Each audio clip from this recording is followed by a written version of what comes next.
ಸ್ನೇಹಿತರೆ, ಮೂರನೇ ಹಂತದ ಮತದಾನ ಮುಗ್ದೋಗಿದೆ. ಅಹಮದಾಬಾದ್ನ ಮತಗಟ್ಟೆಯಲ್ಲಿ ಪ್ರಧಾನಿ ನರೇಂದ್ರ ಮೋದಿ ಅವರು ಮತವನ್ನು ಚಲಾಯಿಸಿದ್ರು. ಪ್ರಧಾನಿ ನರೇಂದ್ರ ಮೋದಿ ಅವರು ಮತವನ್ನು ಚಲಾಯಿಸಿದಂತಹ ಫೋಟೋ, ವಿಡಿಯೋಗಳು ಅವತ್ತು ಸೋಷಿಯಲ್ ಮೀಡಿಯಾದಲ್ಲಿ ಫುಲ್ ವೈರಲ್ ಆಗಿತ್ತು. ಅದರಲ್ಲೂ ಕೂಡ ನರೇಂದ್ರ ಮೋದಿ ಅವರು ಮಕ್ಕಳನ್ನ ಮಾತಾಡಿಸಿದಾಗಬಹುದು, ಒಂದು ಚಿಕ್ಕ ಮಗುವನ್ನು ಎತ್ತಿ ಮುದ್ದಾಡಿದಾಗಿರಬಹುದು, ಇದೆಲ್ಲವೂ ಕೂಡ ತುಂಬಾ ಟ್ರೆಂಡ್ ಆಗಿತ್ತು. ಇನ್ನು ಇದೇ ಸಂದರ್ಭದಲ್ಲಿ ಪ್ರಧಾನಿ ನರೇಂದ್ರ ಮೋದಿ ಅವರು ಮತವನ್ನು ಚಲಾಯಿಸಿ ಹೊರಬಂದಾಗ ಹೆಚ್ಚಿನ ಸಂಖ್ಯೆಯ ಬೆಂಬಲಿಗರು ನಿಂತ್ಕೊಂಡಿದ್ರು. ದೃಷ್ಟಿಹೀನ ಯುವತಿಯೊಬ್ಳು ಕೂಡ ಜನಸಮೂಹದಲ್ಲಿ ನಿಂತಿದ್ರು. ಆ ಯುವತಿಯನ್ನ ಕಂಡಂತಹ ಪ್ರಧಾನಿ ಮೋದಿ ಏನ್ ಮಾಡಿದ್ರು ಗೊತ್ತಾ? ಆಕೆಯ ಹತ್ರ ಹೋಗಿ ಯುವತಿಯೊಂದಿಗೆ ಮಾತನಾಡಿದ್ರು. ಯುವತಿಯ ಕೈಯನ್ನು ಹಿಡ್ಕೊಂಡ್ರು. ಈ ಸ್ಮರಣೀಯ ಕ್ಷಣವನ್ನ ಟ್ವಿಟರ್ ಹ್ಯಾಂಡ್ನಲ್ಲಿ ಅಥವಾ ಎಕ್ಸ್ನಲ್ಲಿ ಹಂಚಿಕೊಳ್ಳಲಾಗಿದೆ.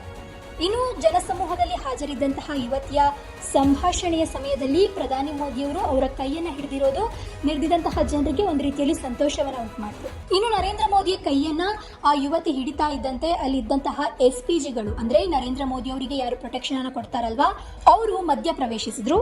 ಆದ್ರೆ PM ಮೋದಿ ಆಕೆಯ ಕೈಯನ್ನ ಬಿಡದೆ ಆಕೆಯೊಂದಿಗೆ ಮಾತನ್ನ ಮುಂದುವರಿಸಿದ್ರು. ಇನ್ನು ಯುವತಿಗೆ ನೋಡಲು ಸಾಧ್ಯವಾಗದ ಕಾರಣ ಆಕೆ ತನ್ನ ಕೈಯನ್ನ ಹಿಡಿದಿದ್ದಾಳೆ ಅನ್ನುವಂತಹ ಒಂದು ಸನ್ನೆಯನ್ನ ಕೂಡ ಮಾಡಿದ್ರು.